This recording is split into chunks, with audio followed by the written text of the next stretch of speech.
Ndi n'iteka n'umunezero nsubire nkusuhuze nkuha ikaze nshuti mukunzi wacu wobandanya kubana natwe ngaha kuri ino mboneshakure igushikiriza amakuru, ibiganiro kumwe n'inkuru bigezweho biriko bivugwa irya nino mu gihugu c'Uburundi no hakurya y'imbibe z'igihugu c'Uburundi mu yandi makungu.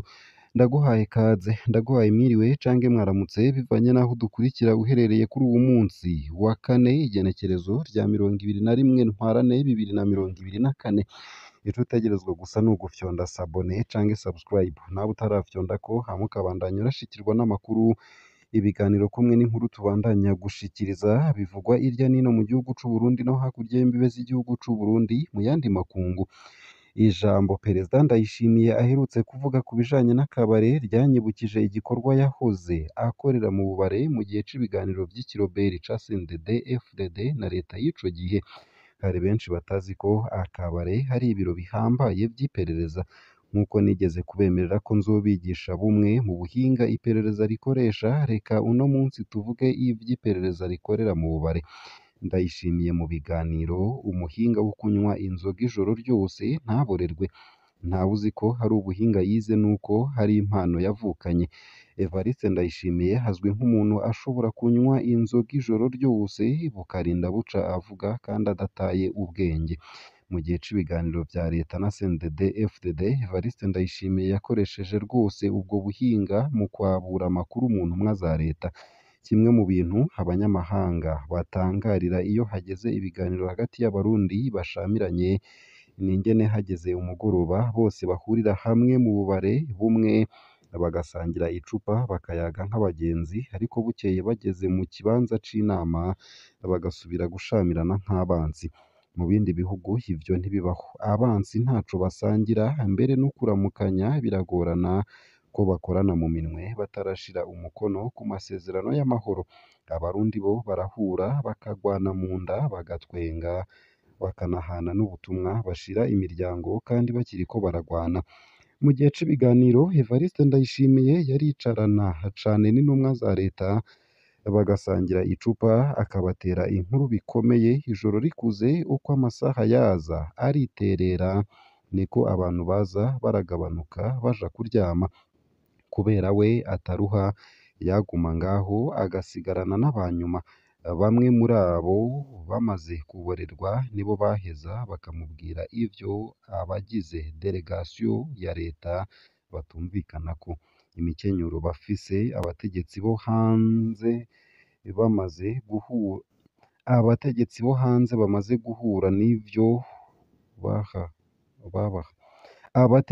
hanze bamaze guhura n'ivyo babahanuye, ivyo ubutegetsi butinya, ivyo bwiteguriye kurekura n'ivyo budashobora kurekura. Abatanga ayo makuru baba baborewe, ariko Ndayishimiye we yaba ari ku kazi vyose akabifata ku mutwe. Bukeye mu gatondo yava mu kabare haja kubwira bagenzi we bo muri CNDD-FDD imikenyuro yose ya leta n'ingene baza kwipanga mu kuganira. Ivyo bintu vyarafashije rwose CNDD-FDD muri ico gihe. Iperereza mu kabare. Akabare nico kibanza ca mbere iperereza rikoreramwo kw'isi hose. Hariho abakozi b'iperereza bajejwe kuja mu bubare kumviriza ibivugwayo. Abo bantu barahabwa amafaranga yo gusorora no gusororera abo babona ko bobakurako amakuru. Abakora ako kazi kenshi na kenshi ntibaba bazwi ko ari abakozi b'iperereza. Uzobasanga mu bantu badasiba umunsi n'umwe mu kabare kandi bakaba bafise amafaranga yo gusorora iyo bikenewe bakanasororera abantu. Bamwe usanga bazi kuryosha ikiyago ku buryo biba vyoroshe kubizera. Nimba ari akabare kajamwo cane umurwi kanaka w'abarundi, ako kabare bakarungikamwo abakozi basa nabo nyene bahanywera. Ahanywera cane abatutsi harungikwa bambangamatwi b'abatutsi, ahagwiriye abahutu harungikwayo bambangamatwi b'abahutu, ahagwiriye abaseneri harungikwayo abiyita abaseneri atari vyo gutyo gutyo. Mu kabare havugirwayo amakuru menshi cane yerekeye ubuzima n'imiryango y'abantu. Hari abantu bakunze kwihenda bakibaza ko iperereza riba rikeneye amakuru ahambaye cane y'umutekano n'ibindi. ariko akantu kose karashobora kuba inkuru ihambaye mu iperereza. Kumenya inshuti za naka, abigeme bagendana amatungo yiwe iyo anyegeza amafaranga abagenzi biwe bibanga, utuntu nk'utwo gusa turashobora gufasha iperereza gushika ku bintu bikomeye abatanga amakuru badashobora kwibaza. Bambanga amatwi, baguma bakira izo nkuru zose, bukeye bagatanga raporo mu iperereza, nabo bakuzuza ibijanye na fishe y'umuntu baba bakurikirana. Aho niho biva hakaba abantu bafatwa mu buryo butangaje bagirizwa gukorana na kanaka, ntibamenye ko amakuru yabo yavuye mu kabare. Akarorero gatoya nobaha hano ni imisore n'inkumi ikorana n'iperereza ry'u Burundi yarungitswe mu Bubiligi kurondera ubuhungiro. Bano batembera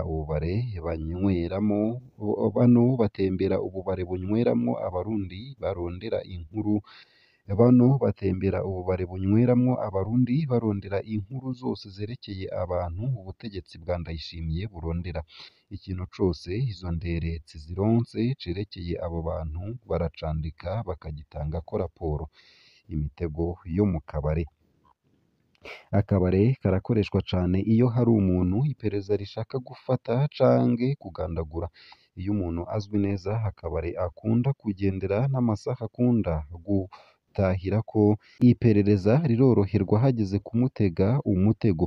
Kenshi bamutegera atashe bakaraba ikibanza acamwo kitaba kirimwo abantu benshi bazohava baba ivyabona.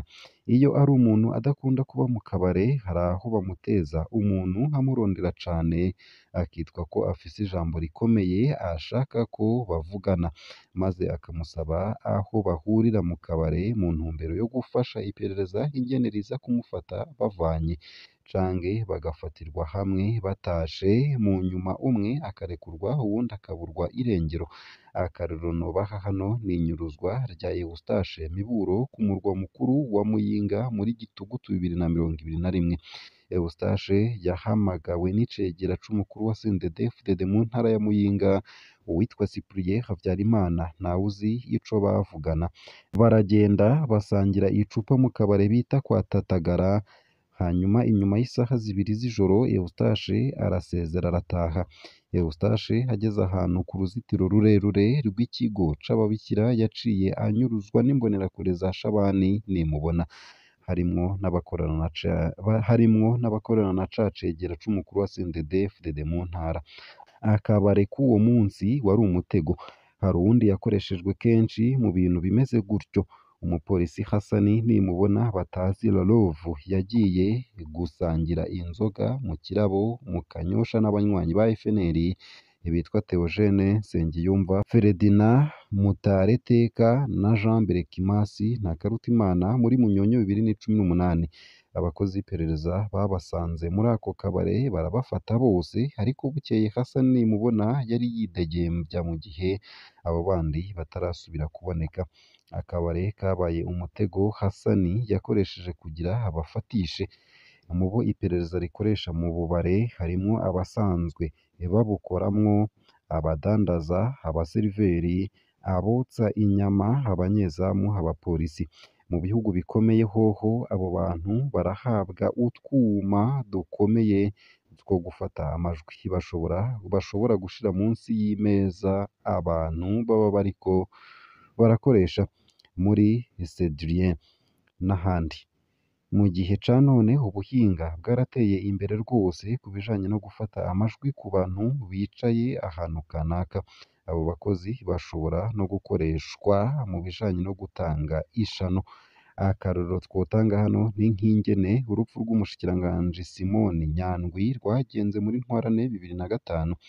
Uwo mushikiranganji yariye inyama mu kabare kisoneye cane i Bujumbura, inyuma gato aca aratangura gusha mu nda. Ashitse kwa muganga nta kanya yamaze aca aracikana. Ababikoze baranse ko hakorwa ibipimo autopsy ku cishe Simoni Nyandwi, nkaho birashoboka rwose ko hakoreshejwe umukozi wo mu kabare. Agakuru gatwenza mu gihe ca Perezida Buyoya.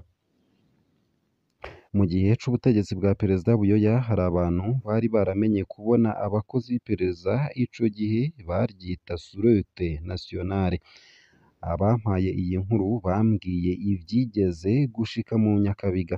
Hari umuntu atari afise amafaranga akwiye yo gusorora aca yiga uburyo aza kunywa ku mafaranga ya Sûreté Nationale. Muti yabikoze gute? Uyu muntu yaraguze icupa rya mbere arimaze aca yigira uwuborewe aca aratangura ngo Buyoya jewe Buyoya gabasha, aca akubita ingumu ku meza n'ishavu ryinshi.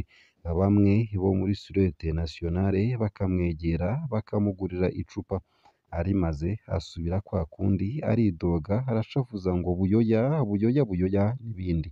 Bakamwongera bibwira bati uyu muntu arateba avuga ikintu, uko wa muntu ahejeje icupa akaza arigira kwa kundi nk'uwuborewe, akavuga izina rya Buyoya akaze, harya anyoye irya nyuma akumva arakwije, aca arahaguruka ngo Buyoya Buyoya gabasha, Buyoya ni umugabo, aca arigira. Bambanga amatwi basigara bajumarariwe, bari bazi ko bagira bayore amakuru buca batanga.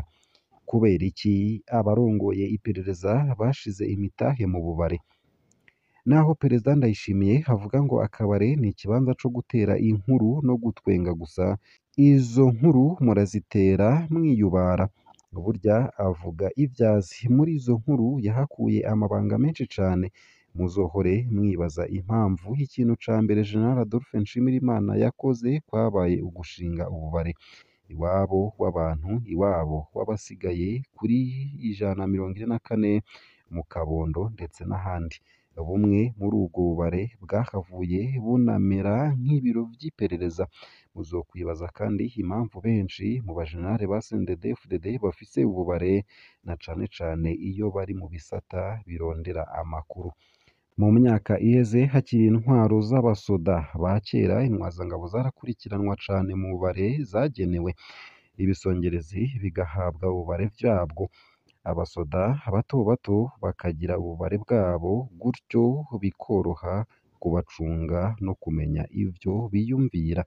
Muri iyo myaka intwazangabo yarashobora gusabwa gusigura iyo isigaye inywera mu gihe yaba itakiboneka muri mese. Yaca yikekwa ko hari imigambi itazwi irimwo. Intwazangabo zitanywa inzoga zaratinywa cane kubera hatawamenya neza iryo zigona. Koko akabare ntigakorerwamwo politike nk'uko Ndayishimiye abivuga atebura. Muri yubara abagenzi,